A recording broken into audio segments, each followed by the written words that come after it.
আছেন অতিথি হিসেবে অ্যাডভোকেট শিশির মনির, সিনিয়র আইনজীবী, সুপ্রিম কোর্ট এবং কেন্দ্রীয় কর্মপরিষদ সদস্য, বাংলাদেশ জামায়াত ইসলামী। শিশির ভাই, আপনাকে ধন্যবাদ জানাচ্ছি সময় মতো অনুষ্ঠানে আসার জন্য। এবং আজকে আমরা যে বিষয়টি নিয়ে আলোচনা করতে চাই দর্শক, সেটি হচ্ছে যে গত কয়েকদিন ধরে আমরা দেখছি রাজনীতির ময়দানে, বিশেষ করে নতুন সরকার গঠনের পর থেকে সংসদ অধিবেশন বসার আগ পর্যন্ত যে বিষয়টি আলোচনার কেন্দ্রবিন্দুতে দেশের রাজনীতিতে, সেটি হচ্ছে যে একটি জুলাই সনদ যেটি বাস্তবায়ন আদেশ জারি করা হয়েছিল, যার ভিত্তিতে গণভোট হয়েছিল, এবং সেই গণভোটের পরে গণভোটে হ্যাঁ জয়যুক্ত হয়েছে, বিএনপি 2/3 আসনে সংসদে জয়ী হয়েছে। কিন্তু অন্যান্য বিরোধী দল থেকে সেই নির্বাচনে বিরোধী দল থেকে একই সঙ্গে সংসদ সদস্য এবং সংবিধান সংস্কার পরিষদের শপথ নিলেও বিএনপি যাদের 2/3 আসনে যারা বিজয়ী হয়েছে, তারা শুধুমাত্র সংসদ সদস্যের শপথ নিয়েছে এবং দলটি বলেছে যে তারা এই শপথটি আসলে সংবিধান সংস্কার পরিষদের যে শপথটি, সেটি সংবিধানে না থাকায় আপাতত তারা সেটি নেবেন না, এবং পরবর্তীতে সংসদ সদস্যের শপথ নিয়ে তারপর আইনি ভিত্তি রচনা করে তারপর তারা সেটি শপথ নেবে। এরকম একটি বাস্তবতায় বিএনপি কতটুকু জুলাই সনদ বাস্তবায়ন করবে, বা কোন কোন জায়গা করবে, 31 দফা বাস্তবায়ন করবে নাকি জুলাই সনদ বাস্তবায়ন করবে, ইত্যাদি বিষয় নিয়ে জনমনে প্রশ্ন তৈরি হয়েছে। বিরোধী দল জামাত ইসলামী এবং এনসিপির পক্ষ থেকে এটি নিয়ে কথা হয়েছে। এরকম একটি প্রেক্ষাপটে আজকে আমরা আলোচনার বিষয় দিয়েছি জুলাই সনদের ভবিষ্যৎ কি, এই বিষয় নিয়ে আমরা আলোচনা করব। আমাদের সঙ্গে এটি নিয়ে যে একটি রিট হয়েছিল, সেই রিটকারী আইনজীবী সৈয়দ মামুন মাহবুব, তিনি আসবেন, এবং সেই সঙ্গে ডক্টর আসাদুজ্জামান রিপন, বিএনপির ভাইস চেয়ারম্যান, তিনিও আমাদের সঙ্গে যুক্ত হবে। যেহেতু আমাদের মাঝে শিশির মনির আছেন, তিনি এই রিটটির বিরোধিতাকারী আইনজীবী, আপনার কাছে একটু জানতে চাই অনেকগুলো কথাই। শুরুতে একটু জানতে চাই, আপনি গণমাধ্যমের সঙ্গে কথা বলার সময় এটির বিরোধিতা করার একটি পর্যায়ে এটিও বলেছিলেন যে প্যান্ডোরার বক্স খোলার কথা বলেছেন। আসলে আমরা একটু জানতে চাই সেই প্যান্ডোরার বক্স খোলার সাথে আপনি কেন তুলনা করেছেন, বা এই বাক্সে আসলে কি আছে যেটি খুললে আসলে কি আমরা জানতে পারবো, বা কেন বলেছেন? আচ্ছা, এই দেশের থেকে যে সরকারের বিদায় হয়েছে তার নিয়ম মাফিক বিদায় হয় নাই, এক্সট্রা অর্ডিনারি মেথডে সরকার গেছে। বিএনপির জন্ম প্রক্রিয়া কিন্তু এক্সট্রা অর্ডিনারি। বিএনপি কিন্তু কোনো জনগণের মধ্য থেকে ডেভেলপ করা রাজনৈতিক দল না, এটা ডেভেলপ করেছে ক্ষমতার ছত্রচ্ছায়ায়। এবং তার যিনি প্রধান ছিলেন শহীদ প্রেসিডেন্ট জিয়াউর রহমান, তিনি একটা মিলিটারি ব্যাকগ্রাউন্ড থেকে এসে একটা ডেমোক্রেটিক পলিটিক্যাল পার্টির জন্ম নিয়েছেন। অস্বাভাবিক প্রক্রিয়ায় কিন্তু এসে একটা লম্বা সময় ধরে চিফ মার্শাল অ্যাডমিনিস্ট্রেটর হিসেবে কাজ করেছেন। অনেক অসাংবিধানিক কাজ করতে হয়েছে, সংবিধানকে স্থগিত করতে হয়েছে, মার্শাল লকে প্রাধান্য দিতে হয়েছে। তারপরে 5ম সংশোধনী নামে একটা সংশোধনী পাশ করেছেন, দিয়ে বলেছেন এত সালের এত দিন থেকে এত সালের এত দিন পর্যন্ত যা কিছু করা হয়েছে তা নিয়ে কোনো আদালতে প্রশ্ন উত্থাপন করা যাবে না। আওয়ামী লীগ আবার বাতিলও করেছে। কিন্তু একটা সময় পরে, দীর্ঘদিন পরে 5ম সংশোধনী বাংলাদেশের সুপ্রিম কোর্ট অসাংবিধানিক ঘোষণা করে দিয়ে শহীদ প্রেসিডেন্ট জিয়াউর রহমানকে বলেছেন ইউজারপার, ইংরেজিতে ইউজারপার, বাংলায় যাকে বলে অবৈধ ক্ষমতা দখলদারি।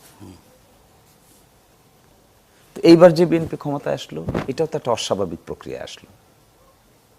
অস্বাভাবিকতাটা কি? অস্বাভাবিকতাটা হলো নির্বাচনের টাইমটাই অস্বাভাবিক। নির্বাচন তো হওয়ার কথা না, 26 সালের 12 ফেব্রুয়ারিতে কে ইলেকশন করবে? অস্বাভাবিক টাইমে নির্বাচন, একটা অস্বাভাবিক সরকারের অধীনে নির্বাচন, একটা বিপ্লবের পরে গঠিত সরকারের অধীনে নির্বাচন, সংবিধানের বহু কিছু অ্যাব্রোগেট হয়ে গেছে, তারপরে সরকার গঠন, জনগণের ইচ্ছার বহিঃপ্রকাশ হিসেবে বিচার হচ্ছে, সংস্কার হচ্ছে, নির্বাচন হচ্ছে। এখন দেখেন কি আশ্চর্য ব্যাপার, বিএনপি এসে এখন নিয়মের কথা বলছে। তাহলে তাদের প্যান্ডোরার বক্সটা ওপেন হয়েছিল 5ম সংশোধনী করার পরে। বক্সটা যখন ওপেন হয়, হওয়ার পরে 15th amendment of the constitution pass হয়। আপনি কনস্টিটিউশন দেখবেন A to Z শুধু পরিবর্তন আর পরিবর্তন আর পরিবর্তন। তাহলে এইবার আদালতে কি নিচ্ছেন? তারাই নিচ্ছেন আদালতে, তাদের ইন্ধনে যাচ্ছে আদালতে, সরকারের ইন্ধনে আদালতে যাচ্ছে। সরকার স্পষ্টভাবে বিএনপি দলীয় কিছু লোকদেরকে মাধ্যমে এই কাজ করাচ্ছেন, সরকারের একটা অংশ এটার সঙ্গে ডাইরেক্টলি জড়িত। কেন নিচ্ছেন এটা? কি বেনিফিট পাবেন এখানে? যে কয়টা রুল ইস্যু হয়েছে তার মধ্যে একটা হলো জুলাই সনদ বাস্তবায়ন আদেশ কেন অবৈধ হবে না। অবৈধ হইলে বিএনপির লাভ কি? কি লাভ? কি লাভ পাবে তারা? দেখি না তো। আমি তো কোনো লাভ দেখি না। কে অ্যাডভাইস করছে তাদের এটাকে কোর্টে নিয়ে যাওয়ার জন্য? সেকেন্ড প্রশ্ন, গণভোটের প্রশ্নটাকে তারা প্রশ্নবিদ্ধ করেছেন, বলেছেন যে গণভোটের সেকশন 3 অফ দি গণভোট অধ্যাদেশ এটা কেন অসাংবিধানিক হবে না? গণভোট ধরেন অসাংবিধানিক হয়ে গেল, ফর এক্সাম্পল, জি, এমিকাস কিউরি ডাকলো, কয়েকদিন ধরে আলাপ আলোচনা হলো, অবশ্যই ডিক্লেয়ার্ড গণভোট অসাংবিধানিক। তো বিএনপি কি পাবে? সরকার কি পাবে? জুলাই অভ্যুত্থানকারীরা কি পাবে? এটা তো সুস্পষ্ট, বিএনপি জুলাই অভ্যুত্থানের পক্ষের শক্তি। অবশ্যই আরো যারা এর সঙ্গে আছেন তারা সকলেই পক্ষের শক্তি। হা ভোটের ক্যাম্পেইন করেছেন তারা, অবশ্যই প্রকাশ্যে হা ভোটের ক্যাম্পেইন করেছেন। এটাকে আবার আদালতে নিয়ে যাচ্ছেন, যে আদালতে নিয়ে রুল জারি করাচ্ছেন মেকানিজম করে। মেকানিজম করেছেন তো স্পষ্ট, আমি দেখেছি, I was the witness. Mechanism করেছেন, চুরে কর চুরি কর, গৃহস্থরে কর সজাগ থাক, মাঝখানে বলে আমার রুল দরকার। রুল নিয়েছেন, আবার 30টা বিষয় একমত হলো, 8 মাস আলোচনা করলাম, বিএনপি সেখানে লিডিং পলিটিক্যাল পার্টি, আমরা পার্টিসিপেট করলাম, 32টা রাজনৈতিক পার্টিসিপেট করলো, এইটার উপর আর একটা রুল নিয়েছে। যেগুলো দ্বিমত পোষণ করেছে এটা না, যেগুলো একমত হয়েছে। আচ্ছা, একটু আপনাকে পজ দিয়ে আমি একটু পরিচয় করে দিই। আমাদের মাঝে ইতিমধ্যে এসে উপস্থিত হয়েছেন doctor Asaduzzaman Ripon, vice chairman Bangladesh জাতীয়তাবাদী দল বিএনপি। জি, আমি এটা বলছি, এই বক্স যদি ওপেন হয়, কি বক্স ওপেন হচ্ছে? জুলাই সনদ বাস্তবায়ন আদেশ বাতিল, একটা ওপেন হলো। গণভোট অধ্যাদেশের সেকশন 3 বাতিল, গণভোট গেল। তারপরে শিডিউল অব দি জুলাই গণভোট অধ্যাদেশ 30টা কনসেনসাসের বিষয় গেল। উচ্চকক্ষ নিম্নকক্ষের প্রস্তাবদাতা তো তারাই, 31 দফায় তো উচ্চকক্ষ নিম্নকক্ষ আছে, এটাই তো কনসেনসাসের অংশ। তো এইটার উপর রুল চাইছে যে এই যে পিআরের ব্যাপারটা একদিকে না, এটার পিয়ার না তো। 30-এর মধ্যে যেখানে একমত হয়েছে সেখানে তো পিয়ার নাই। সেখানে আছে বাংলাদেশে একটা বাই ক্যামেরাল পার্লামেন্ট হবে, উচ্চকক্ষ হবে, নিম্নকক্ষ হবে, এতটুকুর ভিতরে সকলে একমত। উচ্চকক্ষ কিভাবে গঠিত হবে এই ব্যাপারে দ্বিমত আছে, ডিসেন্ট আছে। কিন্তু যেখানে নোট অফ ডিসেন্ট নাই, সেটার বিরুদ্ধে যে রুল নিয়ে আসছে, এই জন্য আমার কাছে মাঝে মাঝে মনে হয় BNP is big political party, it's big political party, but rudderless sometimes. আচ্ছা, শিশির ভাই আপনাকে একটা আমি প্রশ্ন, আমি বাংলা ইংরেজিতে আমার সিনিয়র বলতেন, do not play with everything, there are some missile which are unguided missile.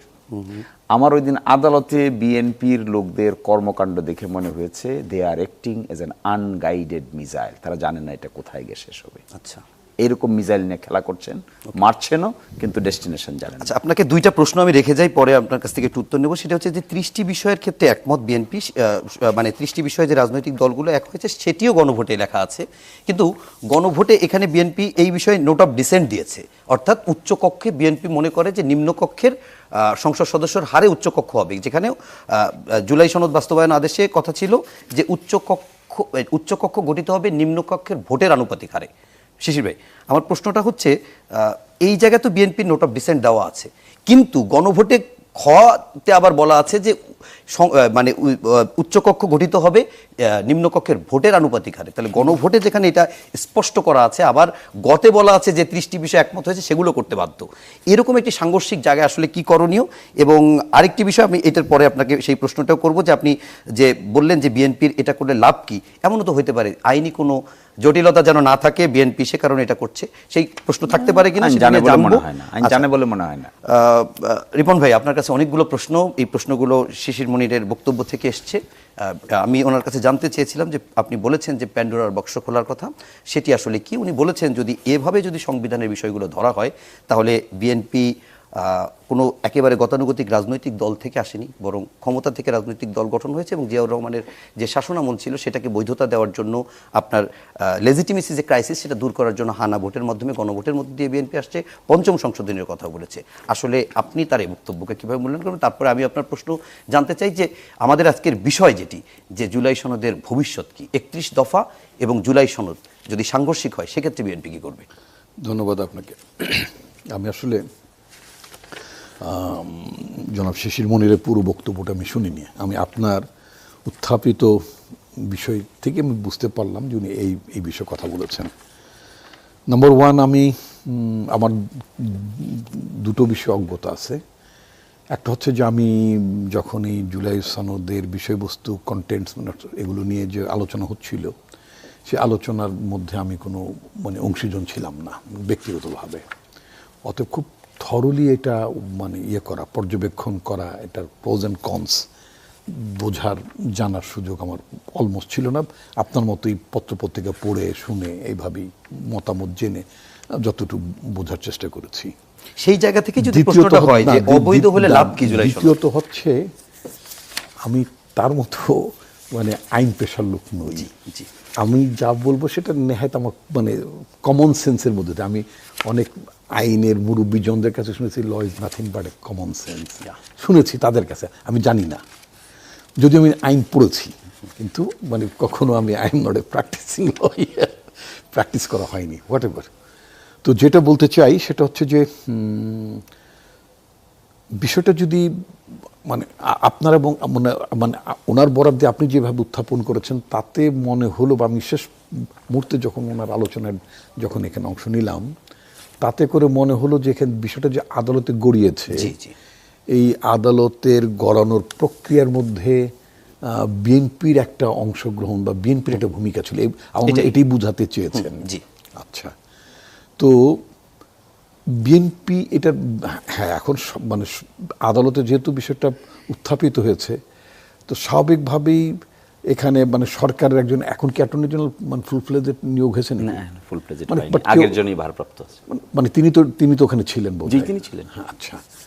তো মানে সরকারের যিনি ভারপ্রাপ্ত অ্যাটর্নি জেনারেল, অর্থাৎ অ্যাটর্নি জেনারেল অফিসের যিনি এখন বর্তমানে প্রধান হিসাবে আছেন বা দায়িত্ব পালন করছেন, তিনি হয়তো সরকারকে রিপ্রেজেন্ট করেছেন। এটার মধ্যে বিএনপি আমি ব্যক্তিগতভাবে বুঝতে চাই না, ভাবতে চাই না, মানতেও চাই না। তাকে আমি ধন্যবাদ দেব, তিনি যে বিএনপি যে জুলাই আন্দোলনের যে একজন বড় অংশীজন সেটা তিনি বলেছেন। হ্যাঁ, উনি বলেছেন। আচ্ছা, তো সেই জন্য তাকে ধন্যবাদ দিতে চাই। আমার কথা হচ্ছে যারা জুলাই আন্দোলনের একজন অংশীজন, যারা একটা ফ্যাসিজমকে পতন ঘটানোর জন্য যারা অনেক বড় ভূমিকা পালন করছে, অনেক মানে ত্যাগ করতেছে যেই দলটি এবং যেই দলের নেতাকর্মীদেরও, আজকে আমি আপনার সামনে বসে কথা বলছি, আমার বিরুদ্ধে তো প্রায় 36টি মামলা ছিল, এবং যদি আর 4 থেকে 6 মাস যদি শেখ হাসিনা কন্টিনিউ করতেন তাহলে তো আমার কমপক্ষে 36 বছর জেল হতো, যে সমস্ত ভয়াবহ ধারায় মামলা ছিল। আমি তো সেখান থেকে গেট রিড অফ হয়েছি, আমি তো সেখানে মুক্ত হয়েছি। আমি রাতে বাসায় ঘুমাই, সকালবেলার যানজট ঠেলে কোর্টে যেতে হয় না, টাইম মেনটেন করার জন্য আমার তো একটু বয়স হয়েছে, এই অবস্থায় আমি মানে ওই যে কি বলে উবারের পেছনে মোটরসাইকেলে করে যেতাম, কারণ এক নজর পুরনো ঢাকায় গাড়ি ঘোড়া নিয়ে একটা জ্যাম হয়, এগুলো এড়ানোর জন্য, আবার টাইমলি হাজির হলে আবার জামিন কেটে দিতে পারে, নানান ধরনের ফ্যাসাদ ছিল। এই জিনিসগুলো থেকে ব্যক্তিগতভাবে আমি, আমার পরিবার, আমার সন্তান তারা মুক্ত হয়েছে। আপনি টকশোতেও আক্রমণের শিকার হয়েছেন। হ্যাঁ, বহুবার। আমার সাথে একবার ডোনাল্ড নুকে নিয়ে আপনার মনে আছে নিশ্চয়ই? অনেক। আচ্ছা, তো মানে আক্রমণ, বুলিং, হোয়াট নট হয়েছে তো। আচ্ছা, তো এখন এবং যা বলেছি সেটা তো হয়েছে। অন্যরা অনেকেই প্রকাশ্যে বলেছেন যে শেখ হাসিনার এইভাবে পতন ঘটবে তারা জানতেন না, এবং একেবারে ফ্রন্ট রানারও পর্যন্ত পাবলিকলি কথা বলেছেন। কিন্তু আমি বলেছি সরকারের পতন অনিবার্য, সরকার অনিবার্যভাবে কলাপস করার দিকে যাচ্ছে, মানে হাসিনা গভর্নমেন্টের কথা বলতাম। আমি হবিগঞ্জে, আপনি কি হবিগঞ্জের নাম নাকি? সুনামগঞ্জ, আপনার পাশের জেলা। হবিগঞ্জে আমি 2024 সালের 30শে মেতে প্রেসিডেন্ট জিয়াউর রহমানের শাহাদত বার্ষিকী উপলক্ষে প্রোগ্রাম আমি খুব ক্যাটেগরিক্যালি বলেছিলাম যে অনিবার্যভাবে সরকার কলাপস করবে, কলাপস করার দিকে এগুচ্ছে, এবং আমার স্ট্রং পজিশন ছিল, আমার পার্টির নেতাদেরকে আমি কমিউনিকেট করার চেষ্টা করেছি, সেটা হচ্ছে নো ওয়ে, এই যাত্রায় সরকার আর টিকছে না। 1 তারিখে তো আমি একেবারেই মানে নিশ্চিত হয়ে গেলাম, মানে 1 আগস্ট আমি বললাম যে তার এখন just we can count the time, not days, we can count the Times, এখন শুধু সময়ের প্রহর গণার সময়টা বাকি। আমি বলেছি, that was my opinion, that was my observation. আমি এটাও বলেছি যে আমি কোনো জ্যোতিষ না, আমি কোনো স্পিরিচুয়াল লিডারও না, আমি একজন রাজনৈতিক কর্মী। 2 2 4, 4 থেকে 1 মাইনাস হলে 3 হয়, ওর সাথে আরও 7 যোগ করলে 10, এটা অঙ্ক, politics nothing but A mathematics নাকি। আমি দীর্ঘদিন এই জায়গাতে যেহেতু আমার মানে পর্যবেক্ষণ থাকে, আমার অংশগ্রহণ থাকে, আমি বুঝতে পেরেছি আমার কথা হচ্ছে এইটার মধ্যে এই যে পতনটা হলো, সেখানে তো আমার কথা বলার মধ্য দিয়ে রাজপথ থেকে শুরু করে আন্দোলনের মানে অংশগ্রহণ করে বা মামলার ভুক্তভোগী নানাভাবে তো এটার মধ্যে আমিও তো একজন ব্যক্তিগতভাবে অংশীজন। আমি তো এটার সফলতা চাই।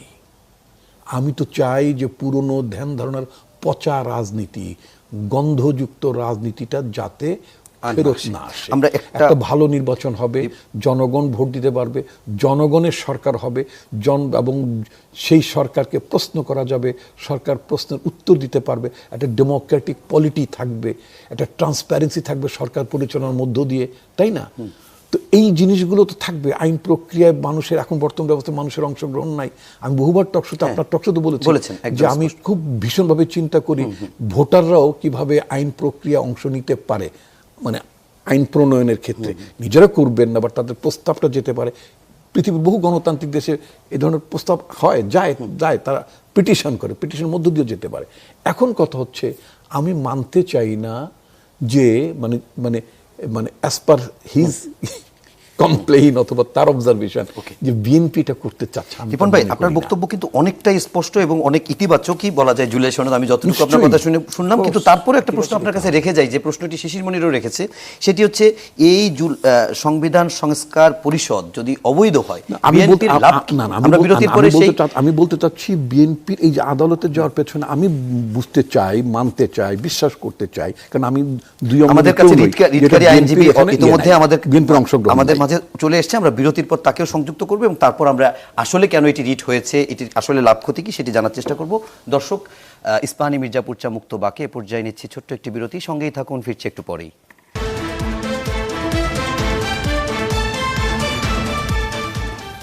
প্রিয় দর্শক, ইস্পাহানী মির্জাপুর চা মুক্ত বাকি বিরতির পর আবারও স্বাগত জানাচ্ছি আমি মুকসিমুল হাসান। আমার সঙ্গে অতিথি হিসেবে রয়েছেন অ্যাডভোকেট শিশির মনির, সিনিয়র আইনজীবী, সুপ্রিম কোর্ট কেন্দ্রীয় কর্মপরিষদ সদস্য, বাংলাদেশ জামায়াত ইসলামী, রয়েছেন doctor Asaduzzaman Ripon, vice chairman BNP, এবং এইমাত্র আমাদের সঙ্গে যুক্ত হলেন অ্যাডভোকেট সৈয়দ মামুন মাহবুব, সিনিয়র আইনজীবী, বাংলাদেশ সুপ্রিম কোর্ট। এবং একই সঙ্গে আমরা যে বিষয়টি নিয়ে আলোচনা করছিলাম, জুলাই সনদ এবং সংবিধান সংস্কার বাস্তবায়ন আদেশ, সেটির বিপক্ষে যে একটি রিট হয়েছে, সেই রিটকারী আইনজীবী, রিটের পক্ষের আইনজীবী আমি মামুন ভাই আপনাকে ধন্যবাদও জানাচ্ছি এবং একই সঙ্গে একটু জানতেও চাচ্ছি।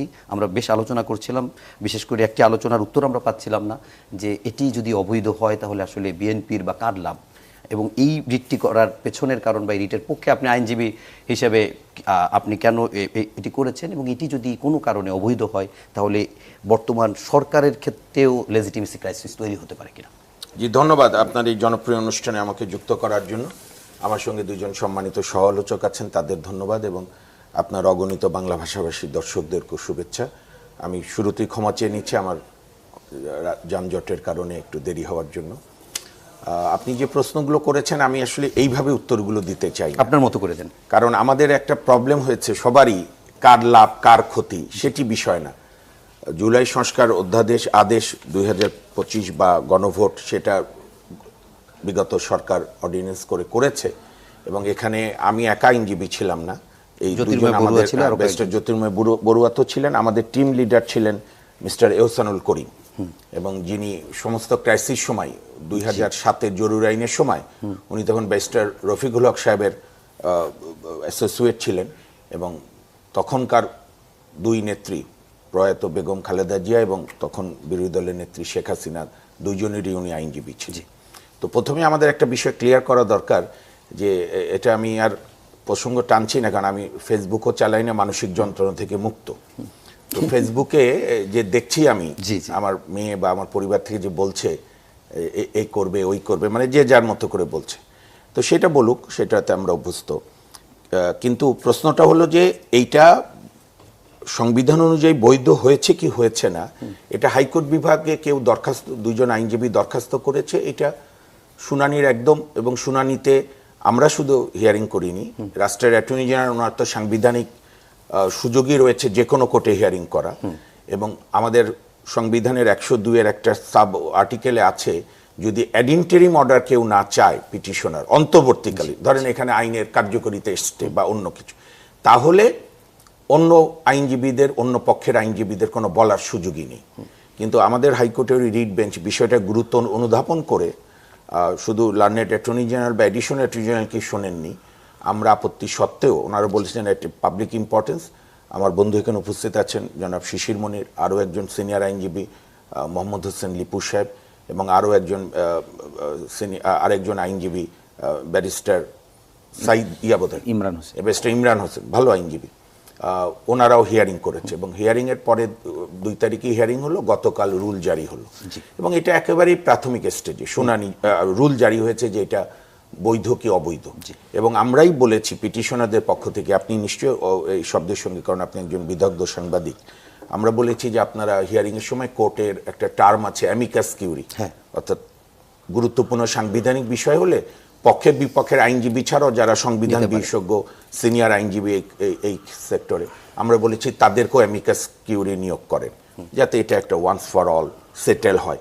কতটুকু রাষ্ট্রপতি আর্টিকেল 93 অনুযায়ী অর্ডিন্যান্সের নানা বিষয়গুলো ন্যায়পালের মতো সংসদের ক্ষেত্রে না, হ্যাঁ, আমরা ওই নিটিগিটিতে না গেলাম। তো এটা নিয়ে আমার দৃষ্টিতে এটা নিয়ে এত টেনশন, এত আগে থেকেই প্রিএম্প্ট করা, এটার কোনো প্রয়োজন নাই। কেন করেছেন সেটা একটু তো জানতে। সেটা করেছে ওই 2 আইনজীবী। এটা তো আমরা তো আইনজীবী, আমরা কেন লড়ছেন সেটাই জানি। আমরা লড়ছি কারণ ওই 2 জন আইনজীবী আমাকে নিয়োগ দিয়েছে। আচ্ছা, মানে আপনাদের আর্গুমেন্ট, আমাদের পেশাগত দায়িত্ব, মানে আপনাদের যুক্তিটা কি? এটা তো ফ্যাসিস্ট দেশ না যে আর কোনো আইনজীবী কেস করতে পারবে। ডেফিনেটলি না, কিন্তু কেন করছে সেটাও তো আমরা জানতে চাইতে পারবো। আমরা তো আপনার মানে অথরিটেরিয়ান গভর্নমেন্টের আন্ডারে না যে কোনো কেস করা যাবে না। এখানে ওনাদের যুক্তি হচ্ছে যে আর্টিকেল আপনার 93-তে যে অধ্যাদেশ প্রণয়নের ক্ষমতা প্রেসিডেন্টের, একটাতে গণভোটে, সেইটা মানে সহজ বাংলার দর্শকদের বোঝার অনুধাবনের সুবিধার্থে যেটা সংবিধানে নাই সেই বিষয়ে উনি অর্ডিন্যান্স দিতে পারে না। আরেকটা হচ্ছে প্রেসিডেন্ট অর্ডার, যেটা সংস্কার আদেশ দিয়েছে। প্রেসিডেন্ট অর্ডার দেওয়ার কোনো বিধান আপাতত সংবিধানে নাই। এখন অনেকেই প্রশ্ন করে এর সঙ্গে যে সংবিধানে তো আপনার গণঅভ্যুত্থানের প্রভিশনও নাই। গণঅভ্যুত্থানের না থাকুক, আর্টিকেল 37, 38, 39, খুব সম্ভবত 36, এগুলোতে আছে সংগঠনের স্বাধীনতা, চিন্তার স্বাধীনতা, মিছিল সমাবেশ মিটিং করার স্বাধীনতা। এখন আমি খুব শ্রদ্ধার সঙ্গে বলি, জুলাই আন্দোলনে যারা শহীদ হয়েছেন, আমি নিজেও এই জুলাই আন্দোলনে একজন খুবই সামান্য কর্মী, এবং যখন শেখ ফজলুল তাপসের বিরুদ্ধে মামলা করা তো দূরের কথা, তার দিকে কেউ কথাই বলতো না, কোর্ট পর্যন্ত অবনত হয়ে থাকতো দুর্ভাগ্যজনকভাবে, তখন আমি, মহসিন রশিদ এবং আমাদের আরেক বন্ধু শাহ আহমেদ বাদল, আমরা শেখ তাপস একটা খুব আপত্তিকর মন্তব্য করেছিল যে আমি প্রধান বিচারপতিকেও নামিয়ে দিয়েছিলাম, তারপরে বুদ্ধিজীবীদের বুড়িগঙ্গার কালো পানিতে ভাসিয়ে দেব বস্তায় ভরে, যেটা পরবর্তীতে ফাঁস হয়ে যায়। হ্যাঁ, তখন আমরা না প্রকাশ্যই বলেছিল সুপ্রিম কোর্ট বারের একটা অডিটোরিয়ামের সভায়, ওদের কি যেন সংগঠনের সভায়, সিনা বাবুকে নামানোর প্রশ্ন, এবং আমরা তখন কন্টেম্প পিটিশন করেছিলাম। এবং আমার মা মারা গেছেন 24-এর 28 মে। আমার সেই টেনশনে যত রকম মানসিক বা পারলে উঠাই নিয়ে, এগুলো তো আমরা সবাই ভুক্তভোগী, আমি সামান্য ভুক্তভোগী, কত প্রাণ গেছে। তো জুলাই আন্দোলন, জুলাই পলিটিক্যাল উইল, সংস্কার, পরিবর্তন, এইটার সঙ্গে এইটার কিছু নেই। আমি নিজে মনে করি যে সংবিধানের অনেকগুলো সংস্কার দরকার, রাজনৈতিক সংস্কার দরকার, নিজের সংস্কার দরকার। আমি এক্ষেত্রে বলি, মানুষ হতাশ হয়েছে কেন, এই যে 16-17 মাস যে সরকার থাকলো, সমাজের সবচেয়ে ক্রিমরা ওই সরকারের ছিল যে সেক্টরে, কিন্তু আজকে দুদকে তাদের দুর্নীতির অভিযোগের পাহাড়ে জমেছে। আচ্ছা, আমরা মামুন ভাই এই প্রসঙ্গে পরে আসবো। এই তাদেরই তো সংস্কার হলো না যে সৎ থাকি। আচ্ছা, আমরা একটু আপাতত আজকে এই বিষয়টা নিয়ে আলোচনা করতে চাই, তারপর সময় পেলে সেটি নিয়ে আলোচনা করব। আমি শিশির মনির ভাই যে প্রশ্নটি সৈয়দ মামুন মাহবুব ভাই বললেন যে সংবিধানে তো এটি নাই, এরকম সংবিধানে যেটি নাই সেই বিষয়ে তো রাষ্ট্রপতি আদেশও দিতে পারেন না, তাহলে রাষ্ট্রপতি আসলে কোন জায়গা থেকে আদেশ দিলেন? দেখেন, এখানে এরকম পিসমিল একটা দুটিকে টেনে নিয়ে আপনি বিচার করতে পারবেন না। ক্রাইসিসটা কখন শুরু হলো? ক্রাইসিসটা শুরু হলো when BNP decline to take oath.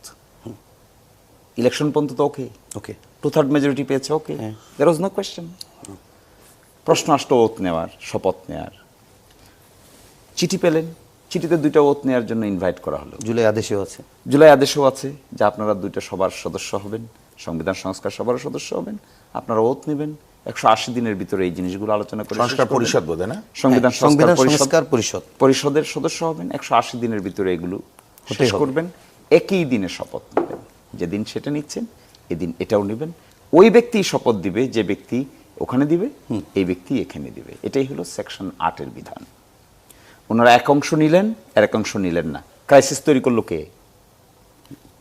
BNP. BNP voluntarily created the crisis. They have to take the responsibility. তারা এই আদেশ জারি করার আগে মাসের পর মাস আলোচনা হয়েছে, যে সমস্ত বিষয়ে একমত হয়েছে, কিছু জায়গায় ডিসেন্টিং রয়েছে, আদেশের ব্যাপারে কোনো ডিসেন্টিং ছিল না, কোনো প্রশ্ন উত্থাপন করে। গণভোটেও তো বিএনপি নভেম্বর হয়েছে, ডিসেম্বর গেছে, জানুয়ারি মাস গেছে, ফেব্রুয়ারি মাস গেছে, আদেশ তো জারি হয়েছে নভেম্বর মাসে। জি। এত ডিসস্যাটিসফ্যাকশন নভেম্বর মাসে চ্যালেঞ্জ করে নাই কেন? নভেম্বর মাসে কোর্টে যায়নি কেন? নাকি ইলেকশন পর্যন্ত অপেক্ষা করেছে যে দেখিয়ে দেবো ইলেকশনের পরে? এই যে আমিত্ববোধ, এটা বিএনপিকে খাবে, আমি বলে যাচ্ছি আপনাকে। এই আমিত্ববোধ রাজনীতিতে কেউ এখন আর পছন্দ করে না, হাম্বলনেসকে মানুষ পছন্দ করে। বিএনপি যদি বলতো যে ঠিক আছে, যদি শপথ নাও নিতে হয়, let us discuss with other political parties, যারা সংসদে গিয়েছে, সকলের সঙ্গে আলোচনা করে আমরা কেউই নিব না, আর নিতে হলে আমরা সবাই নিব। কমিটমেন্ট, পলিটিক্সে কিন্তু কমিটমেন্ট ইজ ভেরি ইম্পর্টেন্ট। আপনি যে নেতা, আপনার যে নেতৃত্ব বোধ আছে, এটা আপনার অনেস্টি, ইন্টিগ্রিটিতে প্রকাশ পেতে হবে। আমি যদি সকালে একটা বলি, দুপুরে একটা বলি, রাতে আর একটা বলি, মানুষ আমাকে নিয়ে হাসবে না? ডেফিনেটলি পিপল উইল লাফ এট মি, যে কিরে ভাই, নেতারই কি হালত। সত্যিকার অর্থে যদি আপনি কমিটমেন্ট দিয়েছেন, মানবেন, আদেশ হয়েছে, ইলেকশন হয়েছে, আপনি কমিটমেন্ট থেকে সরে আসছেন, আপনার পার্সোনালিটি সম্পর্কে কি ধারণা হলো, দলের পার্সোনালিটি সম্পর্কে কি ধারণা হলো, কিরে আগে কি বললো এখন কি বললো? That is what is in the public domain. Every day we are facing, আমরা ফ্যামিলিতে ফেস করছি, বাচ্চারা জিজ্ঞাসা করছে কেন বাবা আগে এটা বললো এখন কেন এটা বলে, ওয়াইফ জিজ্ঞেস করছে কিরে বাবা অমুক এটা যে আগে বললো এখন, আমার শ্বশুর জিজ্ঞেস করে আমাকে খাইতে, আগে যেটা বললো এখন যেটা বলছে। এই ক্রেডিবিলিটিটা লস করুক বিএনপি, এটা আমরা চাই না। We love BNP, we like BNP, we appreciate BNP. বিএনপির তো বিরাট আন্দোলন সংগ্রামের ইতিহাস আছে, we should appreciate that part. কিন্তু এটা দেখলে আমরা আহত হই, রক্তক্ষরণ হয়। আমি স্পষ্ট দেখতে পেয়েছি এই শপথ না নেওয়ার ফলে কি লিগ্যাল কনসিকোয়েন্স হচ্ছে। এই বিষয়টাকে টেনে তারা আদালতে নিয়েছেন, ডাইরেক্টলি নিতে পারেন নাই, মানুষ যেহেতু খারাপ বলবে, ইনডাইরেক্টলি নিয়েছেন। লোকের সঙ্গে কথা বলেছেন, অ্যাটর্নি জেনারেল অফিসের সঙ্গে সরকার থেকে ইনস্ট্রাকশন দিয়েছেন। এগুলো আমরা বাস্তবে দেখেছি তো। আমাদেরকে তো আর না বলে কোনো লাভ হবে না, আমাদেরকে তো লুকিয়ে লাভ হবে না। We are participants there. Attorney general অফিসারকে বলেছেন, কি বলেছেন, এত বেশি অপোজ করার দরকার নেই। আবার বিএনপির বড় বড় লোকেরাই আইনজীবীর সঙ্গে যোগাযোগ করেছেন। এই রিট পিটিশন ফরমায়েশি, আমি বলে যাচ্ছি আজকে আপনাদের সামনে, ফরমায়েশি রিট পিটিশন এগুলো করানো হয়েছে এবং করানো করে এই যে পর্যন্ত আমাদের এটা কোনো আমার আপত্তি নাই যে কোর্ট রুল জারি করবে, এটা আমার আপত্তি নাই, ইন্ডিপেন্ডেন্ট হলে এটাও আমার আপত্তি নাই। কিন্তু আমার দুঃখটা সেই জায়গায়, বিএনপি কেন এটার পিছন থেকে কলকাঠি নাড়িতে হচ্ছে। আমরা একটু বিএনপি, মাই পয়েন্ট অফ, আমি একটু বিএনপি, আসাদুজ্জামান রিপন ভাই যেটি বললেন প্রশ্ন আর আমি নাই করি যে আসলে বিএনপির লাভ কি। আমি ওই জায়গাটাতেই মানে এর আগের পর্বে যেটা বলেছিলাম, যে আমি তো বিশ্বাস করতে চাই না যে বিএনপি কলকাঠি নাড়বে বা নাড়ানোর তার কোনো ইন্টেনশন আছে। বলে ওনার কাছে আছেই না, সেটা উনি মানে দাবি করছেন, হয়তো ওনার কোনো যৌক্তিক ব্যাখ্যা আছে দাবির পেছনে, সেটা আলাদা। কিন্তু আমি পলিটিক্যাল পার্টি, অর্থাৎ আমার রেসপেক্টিভ পার্টির দায়িত্ব নিয়ে যদি আমি বলি, নিশ্চয়ই আমাকে দায়িত্ব নিতেই তো হবে, কারণ I am representing my party, আপনি ভাইস চেয়ারম্যান, রাইট। তো সুতরাং আমি যেটা বলতে চাই যে যেই দলটি আন্দোলন করলো, যেই দলটি এই জুলাই সনদের কন্টেন্টসগুলো নিয়ে দীর্ঘ সময় ধরে আলোচনা করেছে, মানে একদিন দুদিন না, দীর্ঘ সময় গণভোটের পক্ষেও তারা মত দিয়েছে। আমার পার্টির চেয়ারম্যান তিনি নিজে গণভোটের মানে আহ্বান জানিয়েছেন, এবং আমি যতগুলো ব্যক্তিগত যতগুলো জনসভায় আমি নির্বাচন আগিয়ে গেছি, প্রত্যেকবার আমি আগে গণভোটের জন্য ভোট চেয়েছি, তারপরে দলীয় প্রার্থীর জন্য ভোট চেয়েছি। প্রধানমন্ত্রী তারেক রহমান গণভোটের পক্ষে ভোট চেয়েছেন। আচ্ছা, এখন কথা হচ্ছে যে এটার পেছনে যদি একটা, হ্যাঁ, অনেক সময় দেখা গেল যে আইনি কোনো প্রশ্ন আগে আমার নজরে আসেনি, পরে যে নজরে আসা যাবে না তা না, ঠিক আছে। দেখা গেলো যে আমাকে একজন 100 টাকা আমাকে দিয়েছে, ভাঙতি টাকা দিয়েছে, আমি তখন ইনস্ট্যান্টলি নিয়ে আসছি, গনিয়ে আনলাম, বাসায় আসার পরে আমি চেক করে দেখলাম যে এর মধ্যে 10 টাকার একটা নোট ঠিক নাই। আমি দোকানদারকে বলতেই পারি যে ভাই তুমি আমাকে যে 10 টাকার নোটটা দিয়েছো, এইটা কিন্তু একটা ভেজাল নোট আছে, মানে জাল নোট আছে, ইত্যাদি ইত্যাদি। এখন এখানে এত বড় একটা গুরুত্বপূর্ণ ডকুমেন্ট, আমি মানে জুলাই সনদের কথা বলতে চাই, যেখানে এই সনদটা অনুমোদন হওয়ার পরে মানে অনুমোদন না হলেও যে মানে আমি বলছি মানে এই আইনি বিষয়গুলো ছাড়াও এটা তো কমিটমেন্ট আছে, এই বিষয়গুলোর প্রতি একটা কমিটমেন্ট আছে, আমাদের দলীয় কমিটমেন্টও তো আছে। আমরা রাষ্ট্রপতি মানে দায়িত্ব কর্তৃপক্ষকে এনহ্যান্স করতে চাই, মানে আমি এরপরে আপনার কাছে এই প্রশ্ন আরো বেশি এম্পাওয়ার করতে চাই। তারপরে আমরা কি বলে মানে প্রধানমন্ত্রীকে আরো বেশি জবাবদিহিতার মধ্যে রাখতে চাই। 10 বছরের বেশি প্রধানমন্ত্রী 10 বছরের বেশি প্রধানমন্ত্রী, এটা তো অনেক BNP দেশে প্রস্তাব নাই, তো এগুলো। এগুলো তো বিএনপিরই ছিল। তো সুতরাং এতগুলো জিনিস আমরা করতে চাই, মানে সংস্কারে আমাদের পার্টিকে বা আমাদের পার্টি চেয়ারপারসন বেগম খালেদা জিয়া যখন বেঁচে ছিলেন, নোবডি আস্কড হার যে আপনি এই প্রস্তাবগুলো দেন, নোবডি আস্কড হার যে আপনি সংসদ বাইক্যামেরাল রিপন ভাই, আপনাকে একটা প্রশ্ন করি, কিন্তু ভলান্টারি না, ভলান্টারি আমরা বিরতি যেতে হবে। এই কাজগুলো করেছে। সুতরাং যে পার্টি নিজে এতগুলো সংস্কারের প্রস্তাব দেয় এবং এবং এবং বলেছেন যে রাজনীতিতে বাস্তবতার কারণেই সব পরিবর্তন আনতে হয়, সেই পার্টির বিরুদ্ধে কেন অভিযোগ উঠবে? সেই পার্টির তারা বিরুদ্ধে কেন সংস্কারটা অভিযোগ চায় না। উঠবে? রিপন ভাই, এটি যেমন জানতে চাই, সেই সঙ্গে আপনার কাছে আরেকটি প্রশ্ন রেখে আমরা বিরতিতে যেতে হবে। এসে আপনি বলবেন। আমি বলতে চাই যে এইটা বোধহয় এই অভিযোগটা আমাদের দলের বিরুদ্ধে খুব হচ্ছে না, ন্যায্য ঠিক আছে, এই অভিযোগটা আমরা মনে করলাম আপনি খণ্ডাচ্ছেন, কিন্তু এই প্রশ্নটি আপনার কাছে রেখে গেলাম, যদি বিএনপি যদি এটার মানে পক্ষে না হয়, তাহলে বিপক্ষে যেমন শিশির মনির কিংবা এনসিপি যেমন জামাত যেমন তাদের আইনজীবী দিয়েছে, বিএনপির কোনো আইনজীবী নাই কেন বিপক্ষে, সেটি একটু জানতে চাই। সেই সঙ্গে রাষ্ট্রপতিকে কতদিন ক্যারি করবে বিএনপি, সেই প্রশ্নটি আপনার কাছে জানতে চাই। তার আগে একটি বিরতি নিয়ে আসি। দর্শক, ইস্পাহানী মির্জাপুর চা মুক্ত বাকি এ পর্যায়ে নিচ্ছি আরও একটি বিরতি, সঙ্গেই থাকুন, ফিরছি একটু পরেই।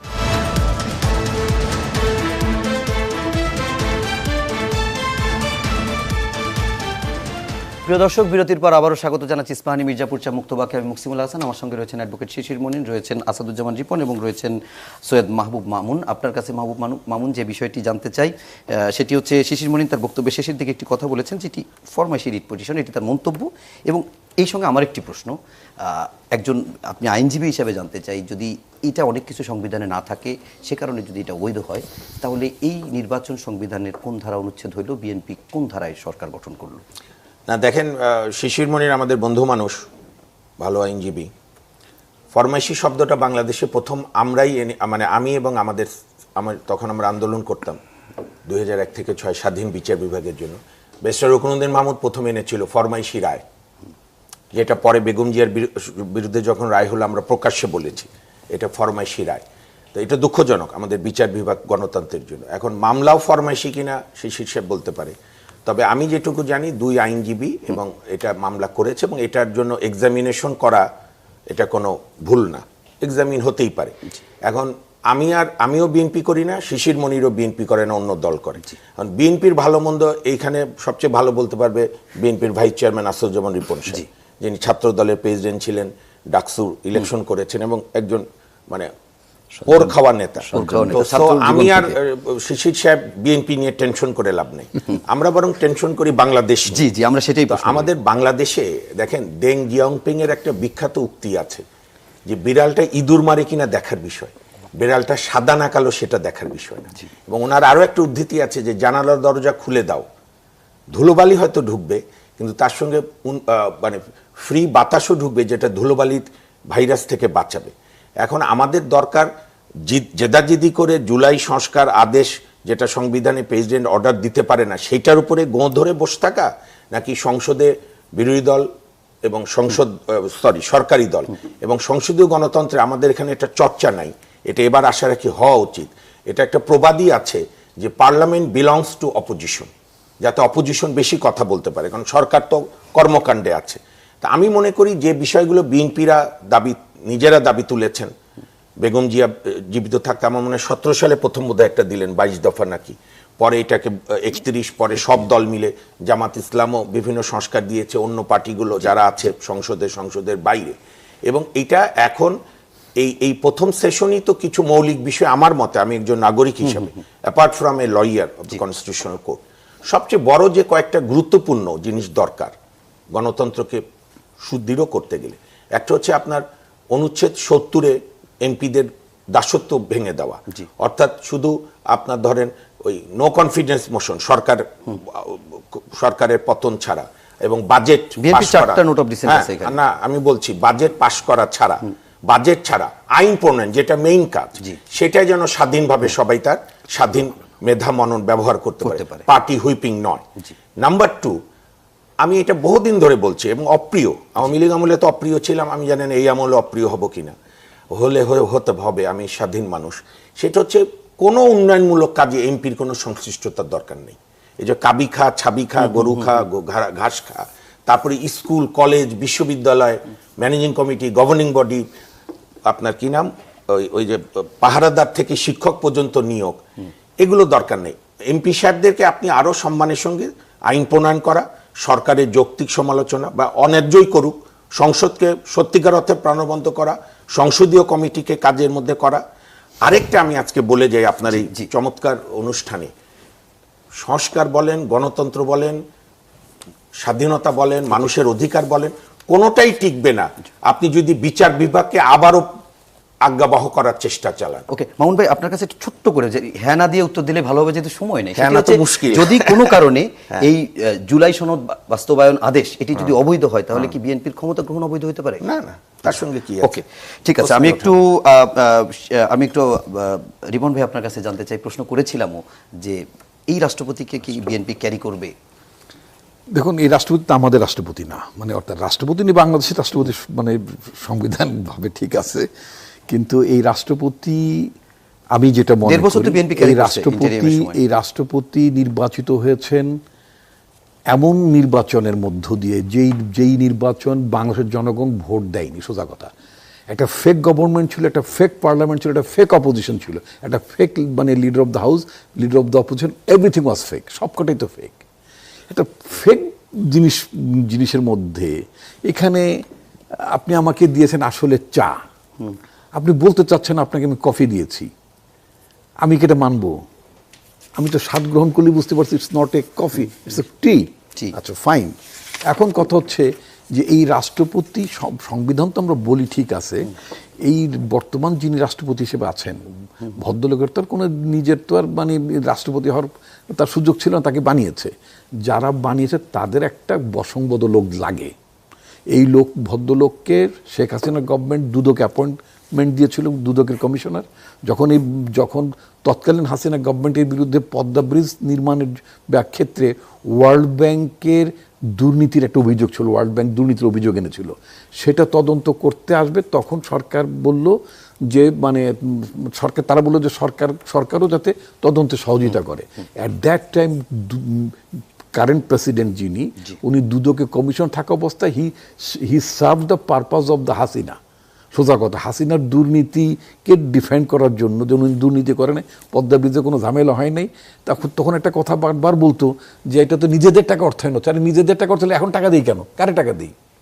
নিজেদের টাকায় যদি পদ্মা ব্রিজ হয়ে থাকে তাহলে এখন দেনা শোধ করি কার টাকা? জনগণের টাকা না বাংলাদেশ ব্যাংকের দেনা শোধ করি? দেনা তো পাঠাতাম বাইরের ঋণ শোধ করতে, যেটা তো বোগাস। ওই তো বোঝে। আচ্ছা, আমি বলতাম বিএনপি তো বলছি, বিএনপি থেকে আমরা এগুলো প্রতিবাদ করেছি, আপত্তি আমি তো নিজে বহুবারই নিয়ে কথা বলছি।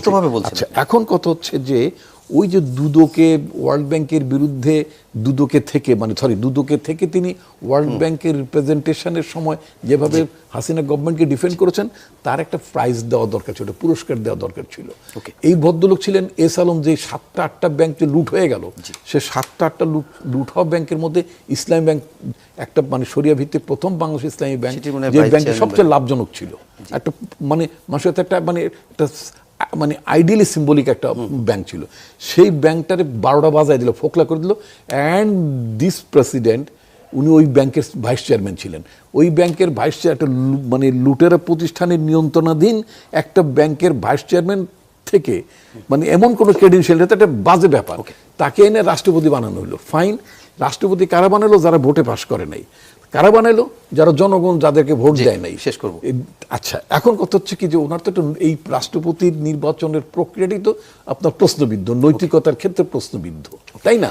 আমার তো ধারণা ছিল যে উনি এখন একটা নতুন নির্বাচিত সরকার আসছে, ওনার এখন নির্বাচিত সরকারকে ওনাকে ইমপিচ করা বা সরানোর আগে উনি নিজেই ভলান্টারিলি বলতে পারেন যে ঠিক আছে, অনেক হয়েছে, এখন আমার একটু বিদায় দেন বা আমি একটু যেতে চাই। আপনার বক্তব্য খুব ক্লিয়ার, একদম স্পষ্ট। আমরা একদম শেষ করব। শিশির মনির, আপনার কাছে জানতে চাই, সেটি হচ্ছে যে জামাত তো এই বিএনপি যে দুটি শপথ নেয়নি এটির বিপক্ষে আছে এবং তারা বলছে যে শুরুতেই তাদের এটি নিতে হবে, না নিলে আসলে ডেপুটি স্পিকার পদও জামাত নিবে কিনা বা সংসদে তারা একটি হুমকি আছে, মানে সংসদে তাদের ভূমিকাটি কি হবে? যেমন ডেপুটি স্পিকার নাম দেওয়ার জন্য জামাত ইসলামীকে আনুষ্ঠানিকভাবে বিএনপির পক্ষ থেকে, সরকারের পক্ষ থেকে যোগাযোগ করা হয়েছে।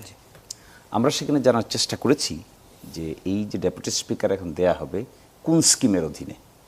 এক্সিস্টিং সংবিধানের অনুচ্ছেদ ৭৪-এ বলা আছে একজন ডেপুটি স্পিকার হবে, আর সংস্কার প্রস্তাবনার সিস্টেমে বলা আছে নিম্ন কক্ষে 2জন ডেপুটি স্পিকার হবে, উচ্চ কক্ষে 2জন ডেপুটি স্পিকার কারণ হবে। আপনার বলতে চাচ্ছেন যে আইনটা পাশ হবে তার ভোট। একজন বিরোধী দল থেকে হবে। তা আমরা এটা জানার চেষ্টা করবো। আগামীকালকে আমরা 12টার সময় প্রেস কনফারেন্স ডেকেছি।